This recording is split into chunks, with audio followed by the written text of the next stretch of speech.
Lebatnya hutan, terdengarlah suara gemuruh pohon-pohon bergoyang yang ditiup angin. Di antara dedaunan yang rimbun, terdapatlah sebuah makhluk yang sangat familiar dalam kehidupan sehari-hari, yaitu ya, kera. Jenis hewan vertebrata yang satu ini memang mempunyai banyak fakta unik yang patut kita kaji lebih dalam. Sebelum kita kaji lebih dalam, ingat ya bahwa tujuan video ini adalah agar kita semua mengetahui pemahaman yang benar mengenai perbandingan manusia dan kera berdasarkan perspektif Kristiani dan klasifikasi Kingdom Animalia. Tujuan dan topik ini sangat penting karena evolusi adalah sebuah kata yang sering digunakan namun kurang sekali untuk didefinisikan. Gimana tuh? Jadi gini. Para evolusionis sendiri seringkali berdari mengenai istilah tersebut dan menggunakannya untuk mengartikan banyak hal. Bahkan terkadang dalam satu kalimat, orang-orang belum mengetahui mana yang benar mengenai asal-usul manusia dan kera. Wah, menarik kan? Oke deh, langsung aja check it out. Kita akan membahas mengenai apakah manusia dan kera adalah spesies yang sama dan apa hubungan evolusioner antara manusia dengan kera? Nah, pertama-tama, tahukah kamu bahwa kera memiliki kemiripan genetika kurang lebih sekitar 96% dengan manusia? Sepertinya benar. Tentu dong benar. Genom manusia memiliki sekitar 96% kesamaan dengan spesies kera. Eits, namun tidak semuanya. Dari 5 jenis kera yaitu gorila, simpanse, orangutan, bonobo, dan siamang, hanya genom simpanse dan bonobo yang mirip dengan genom manusia.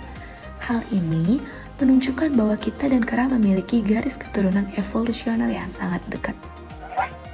Apa iya benar? Tunggu, belum ambil kesimpulan dulu. Kita akan kupas lebih dalam lagi. Nah, perbedaan 4% DNA antara manusia dan kera ini berarti juga daripada persamaan 96%. Kenapa berarti?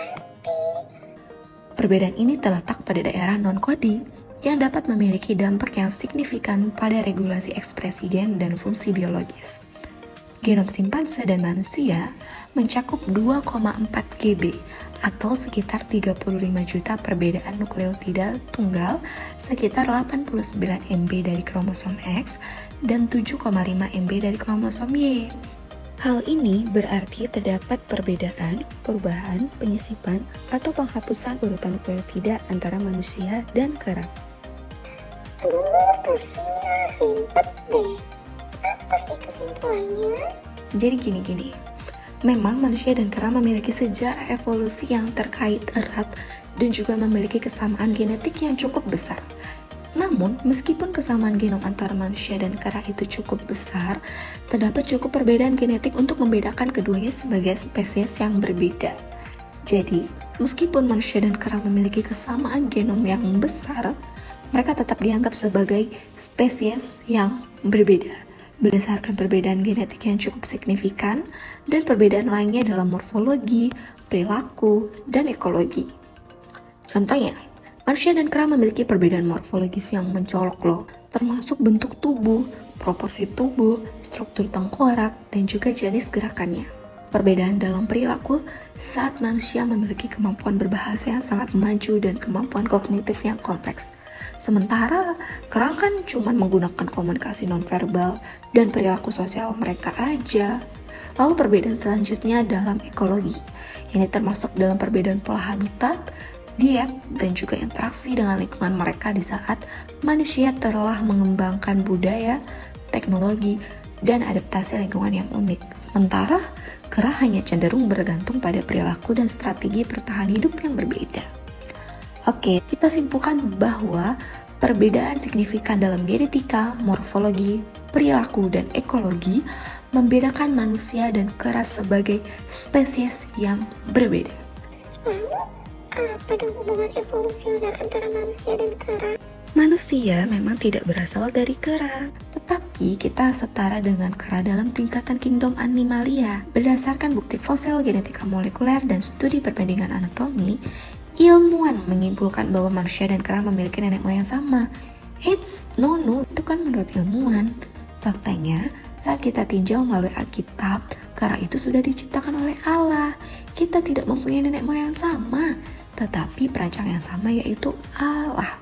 Dari sini kita mendapatkan kesimpulan baru bahwa manusia dan kera tidak berasal dari nenek moyang sama, namun dari perancang yang sama, dan manusia setara dengan kera dalam tingkatan kingdom animalia.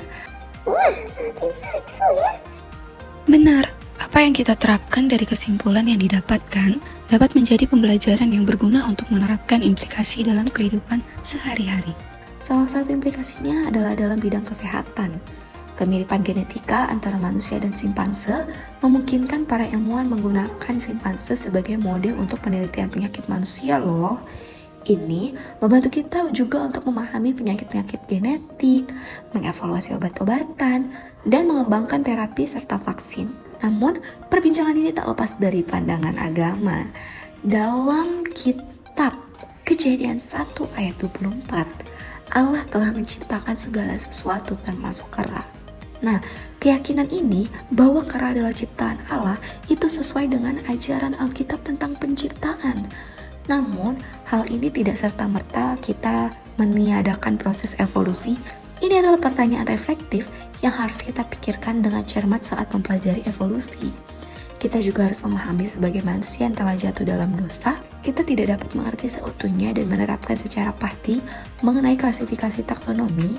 Jadi kesimpulannya adalah perbedaan signifikan dalam genetika, morfologi, perilaku, dan ekologi membedakan manusia dan kera sebagai spesies yang berbeda. Manusia dan kera tidak berasal dari nenek moyang yang sama, namun dari perancang yang sama. Manusia setara dengan kera dalam tingkatan kingdom animalia, dan evolusi terjadi pada level spesies, di mana adanya perubahan susunan gen atau mikroevolusi, terkecuali kawin dengan spesies lain. Jadi teman-teman, mari kita renungkan bersama yang terpenting bahwa pemahaman tentang asal-usul kita bukan hanya soal biologi, tetapi juga soal keyakinan dan pandangan hidup. Kita adalah bagian dari kehidupan yang kompleks, dan pengetahuan kita tentang asal-usul kita haruslah didasari oleh pemahaman yang mendalam, baik dari segi ilmiah maupun spiritual.